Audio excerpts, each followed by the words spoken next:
तो hello guys, इस episode की शुरुआत में हमें उसी इंक फ्रेग्रेंस पवेलियन को दिखाया जाता है जो कि पूरी तरह से ही डिस्ट्रॉय हो चुका था। और बाहर एलाइस खड़ी हुई थी, वो कह रही थी इंक फ्रेग्रेंस पवेलियन वो कोलेप्स हो चुका है। और जो पुराना गिल्ड लीडर था ना, वो कह रहा था अच्छा हुआ मैंने तुम सबको पहले ही बाहर निकाल दिया। तभी वो अपने मन में सोचते जिनवोंग उसका क्या हुआ होगा। और गाइज जब वो जिनवोंग को ढूंढने के लिए बाहर गई थी ना, तो वो देख रही थी सामने से कोई आ रहा था। वो तो अपना मेन कैरेक्टर जिनवोंग, वो अपने मन में सोचते मैंने उसे ढूंढ लिया। और वो कह रही थी जिनवोंग बहुत बड़ी प्रॉब्लम हो चुकी है, बैक मुंगडोंग वो खतरे में है। तभी वो उसको कुछ देकर वापस से चला जाता है और कहता है मैं इसके बारे में अच्छे से जानता हूँ। तभी वो अपने मन में सोच रही थी उसने वो सुना कि नहीं और उसने क्या किया। तभी वो उसे खोल के पढ़ती है तो उसमें लिखा था कि प्रॉब्लम आने वाली है, सभी के सभी लोगों को यहाँ से बाहर निकाल दो। और वो डरते हुए अपने मन में सोचती है कि आखिरकार वो खतरनाक प्रॉब्लम हो कौन सी सकती है, यहाँ पर चल क्या रहा है। तभी गाइज हमें बाहर का सीन दिखाया जाता है, सब कुछ टूट चुका था और अपना मेन कैरेक्टर कह रहा था फाइनली अब सब कुछ समाप्त हुआ। गाइज वो नीचे पड़ा हुआ था सेंग वूटेंग, और वो उसके उठा रहा था और कह रहा था तुम तो एक ही पंच में निपट गए, जल्दी उठो। तो वो एक ही दम से उठता है और वो भी अपना में सोचता है ये जिंदा है। तभी जिनमोंग उससे कह रहा था तुम तो बहुत ही ज़्यादा कमज़ोर निकले। तभी वो गुस्से में था और जो बेक मुंगडोंग था ना, वो अपना में सोचता है मैंने अभी क्या चीज़ देखा, जो ए रैंक का हंटर है वो एक सिंगल पंच में ही डिस्ट्रॉय हो गया, ये कैसे हो सकता है। सच में इस बंदे का जो अपना मेन कैरेक्टर है ना, उसका लेवल ही अलग है। तभी वो कह रहा था बेक मुंगडोंग, तो वो गाइज डरता हुआ कहता है मुझे माफ़ करना लॉर्ड, मैंने जो भी कहा वो अर्जेंट में कहना पड़ा मुझे। तो वो गाइज अपने मन में बहुत ज़्यादा डर रहा था। तभी जो अपना जिनवोंग था ना, वो कह रहा था वेल डन, तुमने उसे होल्ड करके रखा जिसकी वजह से एलाइस वो सुरक्षित निकल पाई, इसलिए तुम्हारा बहुत बहुत शुक्रिया, तुमने बहुत अच्छा काम किया, गुड जॉब बेक मुंगडोंग। तो गाइज जो कह रहा था लॉर्ड, और अपने मन में सोचता है वो कभी मुझे पूरे नाम से नहीं बुलाते लेकिन आज उन्होंने मेरा पूरा नाम लिया है। और कहता है एनीवे लॉर्ड। तभी वो कह रहा था वैसे आप इस बास्टर्ड का क्या करेंगे। तभी वो भी कहता है हमने कुत्ते को तो पकड़ लिया है, अब इसके मालिक को पकड़ना है। तभी गाइज हमें बारिश को दिखाया जाता है और वो बता रहा था मैं एक हंटर का बेटा था और जो मैंने टीचिंग्स ली वो माउंटेन्स से ही ली, मैंने वहाँ पर सब कुछ सीखा और जंगल का लॉ समझा कि जो स्ट्रॉन्ग होता है वही सब कुछ हासिल करता है, और मैं इस लॉ के साथ ही जीता था। और अब एक दिन इस लॉ के साथ मुझे तुम जैसा एक स्ट्रॉन्ग आदमी मिल गया। तभी वो कह रहा था लॉर्ड को तुम्हारी ये सब बातें नहीं सुनती, डायरेक्ट पॉइंट पर आओ। और वो मारता हुआ कहता है बताओ पॉइंट क्या है, निष्कर्ष बताओ हमें, तुम्हारा बॉस वो कहाँ पर है इस समय और तुम हमें स्टोरी क्यों सुना रहे हो। तो वो भी कह रहा था हर स्टोरी का कोई एंड तो होता है, तो पूरी स्टोरी तो सुनो। तभी गाइस जो अपना मेन कैरेक्टर था ना, वो उसको डरा रहा था और बेक मुंगडोंग भी कहता है बी रैंक के हंटर अब जल्दी बताओ तुम्हारी एनर्जी वो किसी काम नहीं आने वाली। तो वो भी अपना में सोचता है 10 तरीके। और गाइज वहाँ पर सारे लोग साफ सफाई कर रहे थे। तभी हमें उसी को दिखाया जाता है जिसके सामने वो साइड आ चुके थे और वो कह रहा था देखा जाए तो जो माफिया ऑर्गेनाइजेशन का फाउंडर है वो तो मैं हूँ, मैंने ही उसे फाउंड किया है। तो जो एलाइस तो कह रही थी क्या तुम फाउंडर हो सच में। तभी वो कह रहा था हाँ मैं ही हूँ जो कि शुरुआत में उस ऑर्गेनाइजेशन पे आया, लेकिन मैंने उस ऑर्गेनाइजेशन को बस छोटी मोटी स्मगलिंग के लिए बनाया था। लेकिन एक दिन वो अपीयर हुआ, वो ए रैंक का हंटर जो कि बहुत ही डिफरेंट लेवल पे था। वो जब मेरे सामने खड़ा था तो मुझे प्रेशर महसूस हो रहा था जैसे कि मैं किसी दीवार के सामने खड़ा हूँ, और मैंने नियम के मुताबिक उसके सामने घुटने टेक दिए। तभी वो भी कह रहा था क्या तुम्हें पता है वो कौन है। तभी वो कह रहा था वो तभी गाइस साइड में से कोई आता हुआ कहता है तुमने जितना बताया वो काफ़ी है सेंग वूटेंग, अब इसकी आवश्यकता नहीं है, मैं यहाँ पर खुद ब खुद आ चुका हूँ। और गाइज जो वहाँ पर आ चुका था ये था माफिया बॉस जेओक हानवी। गाइज मैं इसे जेओक बुलाऊंगा। और वो कह रहा था सच बात है कि ज़्यादा बड़े बिस्ट को पालना भी नहीं चाहिए वरना वो तुम्हें धोखा भी दे सकता है। और गाइज वो कह रहा था अब तुम्हें अपना मुंह खोलने की जरूरत नहीं है। और वो इंक फ्रेग्रेंस की पवेलियन लॉर्ड को देखता है, वो अपने मन में सोच रहा था क्या ये मर गई। तभी गाइज जो वो था ना मेन कैरेक्टर, वो कह रहा था उससे क्या तुमने इंक फ्रेग्रेंस की पवेलियन लॉर्ड को मार दिया। तभी वो भी कहता है अब इससे तुम्हें क्या मतलब, देखा जाए तो तुम यहाँ पर आए क्यों और तुम हमसे क्यों पंगा ले रहे हो। तभी वो भी कह रहा था क्या तुम बॉस हो। तो वो भी कहता है फाइनली मैंने तुम्हारा चेहरा देख ही लिया नेमलेस वंडरर, और देखा जाए तो तुम एक मार्शल आर्टिस्ट हो जो कि कीड़े के समान हो मेरे सामने, तुम्हारी स्ट्रेंथ वो सेंग वुटेंग के सामने से टिक गई, लेकिन मेरे सामने नहीं टिक पाएगी। तुम सेंग वुटेंग को ही हरा पाए हो अभी तक। अगर तुम हमारे बीच में नहीं आते तो तुम मेरे लिए यूजफुल होते। तो वो भी कर रहा था यूजफुल, तभी वो उसे नीचे पटकता है और अपनी स्वॉर्ड निकालता हुआ कह रहा था, तुम्हारी ये बुरी किस्मत है कि तुम मेरे सामने आए, वरना तुम्हारी जिंदगी वो और अच्छी हो सकती थी। और गाइस जो स्वॉर्ड निकाल के उसके सामने खड़ा हो चुका था, जो वो बूढ़ा आदमी था ना, वो कह रहा था ये तो चेरेस्टिक ड्राइंग ब्लड स्वॉर्ड है, जो कि रेड ब्लड अलायंस की है। देखा जाए तो उन्होंने तुम्हें दी है। इस मामले में तो दोनों एसोसिएशंस के बीच वॉर भी हो सकती है। तो वो भी कह रहा था वॉर, उससे आखिरकार कौन डरता है।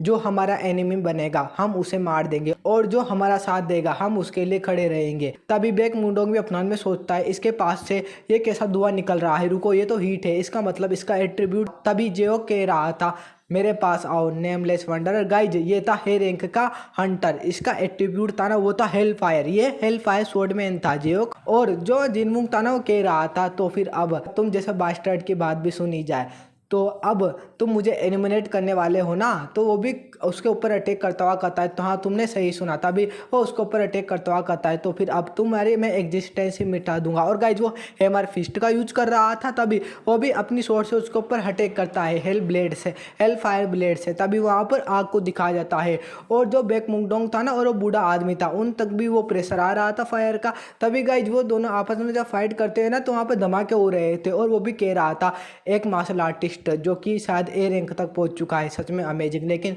कुछ भी हो, तुम मुझसे नहीं जीत सकते, क्योंकि मेरी पावर वो तुमसे बहुत ज़्यादा स्ट्रॉन्ग है, क्योंकि मैं ए रैंक का हंटर हूँ। तुम मेरे सेम क्लास में भी हो, तब भी तुम मुझसे नहीं जीत पाओगे। गाइज वो हेल फायर जजमेंट का यूज करता है और उससे कह रहा था, तुम्हें पता होना चाहिए कि तुम एक माउंटेन भी चढ़ रहे हो, जिस पे मैं बहुत पहले ही चढ़ चुका था। तभी वो उसके मुंह पर अटैक करता हुआ कहता है, क्या। और गाइस जब उसने वो उसके मुंह पर अटैक किया था ना, तो दूर जाके फेंका था, उसका मार्क्स से भी टूट चुका था। और वो कह रहा था, क्या तुम इतना ज़्यादा कॉन्फिडेंस हो कि तुम उस माउंटेन के ऊपर चढ़ चुके हो जिस पे मैं चढ़ नहीं सकता, क्या सच में। और गाइस वो तो एकदम से धराशायी हो चुका था, और वो कह रहा था, एक्चुअली कहूँ तो तुम्हारा मुंह वो बहुत ज़्यादा चलता है।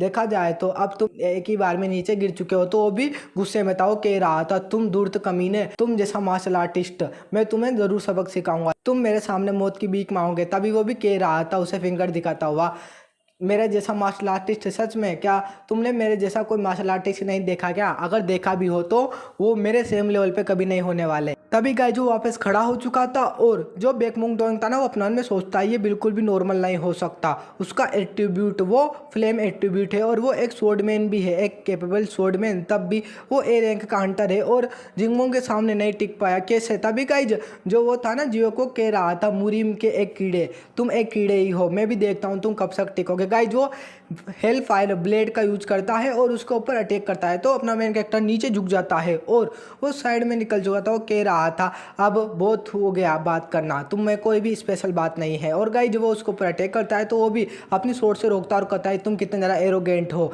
देखा जाए तो तुमने बस सेंग वुटेंग को ही हराया है, और तुम इतने ज़्यादा घमंडी बन रहे हो। एट द एंड तुम्हारी ट्रिक्स वो यहीं पर ही खत्म होगी। मैं तुम्हें तब तक जलाऊंगा जब तक कि तुम्हारी हड्डियाँ वो खत्म ना हो जाए। और गाइज वो हेल फायर इमुगी का यूज करता है। जो बूढ़ा आदमी था ना, वो भी कह रहा था, इसकी ये स्किल्स है, ये तो मुरीम के सबसे स्ट्रॉन्गेस्ट हंटर की तरह की स्किल्स लगती है। मार्शल आर्टिस्ट वो वीक नहीं है, और उनकी फिजिकल एबिलिटीज के साथ वो एक मॉन्स्टर्स की तरह होते हैं। लेकिन जो हंटर्स होते हैं ना, उनके पास इतनी ज़्यादा स्ट्रॉन्ग पावर होती है कि वो 1000 ऑफ फ्लावर रेन को समन कर सकते हैं। मतलब बहुत सारे फ्लावर्स की रेन को कर सकते हैं, जो कि किसी भी इंसान को मार दे। और ये ऐसी पावर होती है जो कि एक मार्शल आर्टिस्ट अपने पीक पर पहुंचने के बाद हासिल करता है, जबकि ये पावर एक हंटर के पास एक नॉर्मल सी स्किल में ही आ जाती है। और देखा जाए तो इसी वजह से हंटर वो स्ट्रॉन्ग होते हैं। तभी वो अपने मेन कैरेक्टर के ऊपर अटैक कर पा रहा था अपनी स्किल के थ्रू। और जिन्वो उससे कह रहा था, मैं समझ गया, मैं अच्छे से समझ गया, बिल्कुल करेक्ट, हमारे बीच में वेपन का डिफरेंस है। तभी वो भी अपने मन में सोचता है, धत तरीकी अभी भी नहीं समझा। तभी गाइज वो भी कह रहा था, तुम कमीने, तुम जल्दी नहीं मरोगे। तभी वो कहता है, मैं तो बस मजाक कर रहा था, मेरी तरफ देखो। और गाइज वो एकदम से देखकर चौंक जाता है, क्योंकि वो उसके उंगलियों को उसकी हेल फायर के आर पार कर चुका था, और वो उसके आँख तक उसकी उंगलियों को ला चुका था। और वो एकदम से नीचे की ओर झुकता है और वो पीछे की ओर आ जाता है। तभी जो जिंगमू था वो कह रहा था, तुम्हें मेरा स्पेयर कैसा लगा, ये पसंद आया? तो अपने मन में सोचता है कि ये स्पेयर था या कोई वेपन, इसने अपनी उंगलियों के पास साले ने वेपन छुपा रखा है। तभी जिनवोंग था ना, वो उसको उंगलियां दिखा रहा था और कह रहा था, ये है मेरी अल्टीमेट स्पेयरमैन सिप क्रिएटेड टेक्निक जो कि मैंने खुद से क्रिएट करी है, फिंगर फिस्ट, और ये टेक्निक तुम्हारे सर में छेद कर देती। तो वो भी गाइज उससे कह रहा था तुम कुत्ते के पिल्ले, और गाइज जो उसके ऊपर एक और बार अटैक करने के लिए आगे बढ़ता और कहता है ठीक है मैं समझ गया, तुम अब तुम्हारे मौत के लिए बी की मांगोगे। कभी गाइज वो उसके ऊपर एक बहुत ही ज़्यादा तगड़ा अटैक करने वाला था और उसकी बॉडी जलाने की बात कर रहा था। उस अटैक का नाम था greats world of sword fire. और तभी जो एलाइस्तो कह रहे थे जिनवोंग, वो भी कह रहा था मेग मुंडोंग भी, इसकी ए रैंक की पावर सच में खतरनाक है। तभी जो वो था ना बूढ़ा आदमी, वो कह रहा था हाँ ये एक ए रैंक की ट्रू पावर है जो कि किसी भी छोटे मोटे डिजास्टर को ला सकती है। तभी वो भी कह रहा था एल्डर आपका क्या मतलब है, और ये औरत आपके पास, तो वो कह रहा था ये इंक फ्रेग्रेंस पवेलियन की मालकिन है, और देखा जाए तो मैंने इसका थोड़ा बहुत इलाज कर दिया है, अगर किस्मत अच्छी रही तो ये बच जाएगी और हमें इससे अच्छी इंफॉर्मेशन मिलेगी, और अगर हमने इसकी बॉडी को यहाँ पर अकेला छोड़ दिया तो इसका शरीर वो नष्ट भी हो सकता है फायर की वजह से। तो वो भी कह रहा था हाँ आप सच कह रहे हैं। तभी जो वो एल्डर था ना वो कहता है यहाँ पर जिनवोंग के जीतने के चांस वो कम है, इस हिसाब से जिनवोंग वो हार सकता है, और अगर जिनवो हार गया तो हम भी मारे जाएंगे। तभी गाइज वो उसके ऊपर अटैक कर रहा था, तो वो भी गाइज उसके अटैक को रोक रहा था, दोनों आपस में लड़ रहे थे। वो अपने मन में सोचता है ये बंदा वो सच में स्ट्रॉन्ग है, जो इसकी पावर है वो फिंगर्स के साथ स्पेयर की तरह चल रही है। तभी वो एकदम से पीछे से अटैक करने वाला था उसके, तो वो भी नोटिस कर लेता है और वो उसके उंगलियों को अपने शॉट से रोकता है, और जेक को उसकी उंगलियों को रोकने में भी दिक्कत हो रही थी। वो अपने मन में सोचता है इसकी स्ट्राइक तो लाइट है, फिर भी मुझे इतनी ज़्यादा ताकत क्यों लगानी पड़ रही है, और वो कहता है हाँ ये है तुम्हारी लिमिट, एक मार्शल आर्टिस्ट की लिमिट। तभी वो बूढ़ा आदमी भी कहता है एक मार्शल आर्टिस्ट और हंटर के बीच में ये दूसरा डिफरेंस है इंटरनल एनर्जी और माना का। जो हंटर होते हैं उनके पास तो अवेकन होते ही माना आ जाता है जिसे कि वो कभी भी यूज कर सकते हैं और माना को प्रकृति से एब्जॉर्व कर सकते हैं, लेकिन हंटर के साथ ऐसा नहीं है। हंटर को इंटरनल एनर्जी को कंडेंस करना होता है अपने अंदर, अगर इंटरनल एनर्जी कम हो जाए तो उसे ध्यान लगाना होता है, लेकिन अभी ध्यान लगाने का समय नहीं है। तभी वो कह रहा था यही उन दोनों का डिफरेंस है, और वो भी कह रहा था तुम एक मार्शल आर्टिस्ट हो और तुम्हारे पास इंटरनल एनर्जी वो खत्म होने वाली है, फिर तुम एक आम नस्वर इंसान बन जाओगे, तो फिर अब थोड़ी समय और है, फिर मैं तुम्हें मसल के रख दूंगा मार्शल आर्टिस्ट। और गाइस जिनवोंग भी कहता है मुझे इस बारे में पता है, लेकिन इस समय तुम अकेले ही नहीं हो जो कि बोर हो रहे हो। और गाइज वो उससे कहता है तो फिर अब तुम्हें कुछ नया दिखाया जाए, और गाइज वो कह रहा था ये है हैमर और एक हाथ में है छेनी। तभी वो एकदम से कहता है रॉक स्प्लिटिंग आर्ट, और उसकी जो स्वॉर्ड थी ना उसे हैमर और छेनी की मदद से तोड़ देता है। हमें दिखाई देता है वो पूरी तरह से नष्ट हो चुकी थी। वो भी चिल्ला रहा था और वो कह रहा था तुम्हें ये काम कैसा लगा, ये एक ऐसी आर्ट है जो कि जितने भी स्टोन माइनर्स रहते हैं ना, छेनी हथौड़े वाले, पत्थर तोड़ने वाले, वो सारे के सारे इसका यूज करते हैं। ये उन्हीं का ही एक सार है, ये टेक्निक मैंने खुद ने बनाई है किसी भी मजबूत चीज को डिस्ट्रॉय करने के लिए। ये है हथौड़ा और छेनी फिस्ट। तभी गाइज वो भी कह रहा था सच में उसकी इंटरनल एनर्जी वो खत्म नहीं हुई और वो अभी भी फाइट कर रहा है। तो वो बूढ़ा आदमी भी कह रहा था वो पूरी तरह से अलग है, वो जिनवोंग है यार। तभी गाइज हमें उसे दिखाया जाता है, हमें उसकी बैक स्टोरी दिखाई जाती है जहाँ पर वो एक मार्शल आर्टिस्ट तो था लेकिन उसके पास इंटरनल एनर्जी ही नहीं थी, इसलिए उसको अवेकन होना पड़ा।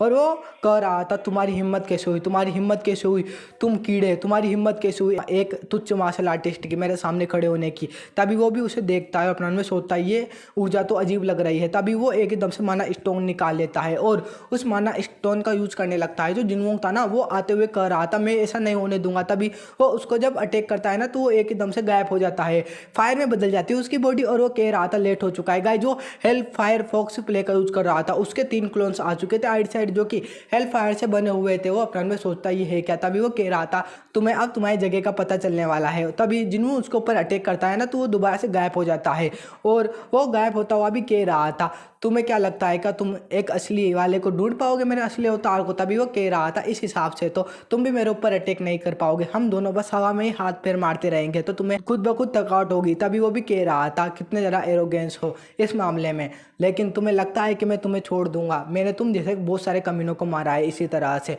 देखा जाए तो कुछ ऐसे भी जैसे कि तुम्हारी इमेजिनेशन से भी ज़्यादा स्ट्रॉन्ग थे, इस हिसाब से नेमलेस वंडरर तुम भी उन्हीं की तरह हो। तभी वो भी कह रहा था चलो देखता हूँ तुम्हारी ट्रिक्स को कब तक चलेगी। तो वो भी कहता है लेकिन जितने भी हीरो होते हैं वो एंड में मारे ही जाते हैं क्योंकि उनकी कोई ना कोई कमजोरी कमजोरी होती है और तुम्हारी भी एक कमजोरी है। और वो गाइज एलाइस के पास आ चुका था और कह रहा था ओ डियर मैं समझ गया तुम्हारी कमजोरी। और तभी गाइज जो कह रहा था और इस कमजोरी को मिटाने के बाद तुम भी पूरी तरह से टूट जाओगे, मैं इसे पूरी तरह से मिटा दूंगा। और गाइज हमारा यह वाला एपिसोड यहीं पर ही एंड हो जाता है। और गाइज मैं आपको एक और बात बताना चाहता हूँ कि प्लीज़ मुझे माफ़ कर दो, ये वीडियो ये थोड़ी छोटी है क्योंकि फैमिली में मुझे कहीं पर इंपॉर्टेंट काम था, वहाँ पर एक फंक्शन था जहाँ मुझे जाना था, इसलिए मैं वीडियो पर ज़्यादा ध्यान नहीं दे पाया। लेकिन जो नेक्स्ट वीक में वीडियो आएगी ना वो इससे भी बड़ी आएगी और लॉन्ग वीडियो आएगी, तो आप उसे देखना एंजॉय करना। और इस वीडियो के लिए प्लीज़ माफ़ कर देना गाइज। Okay bye bye.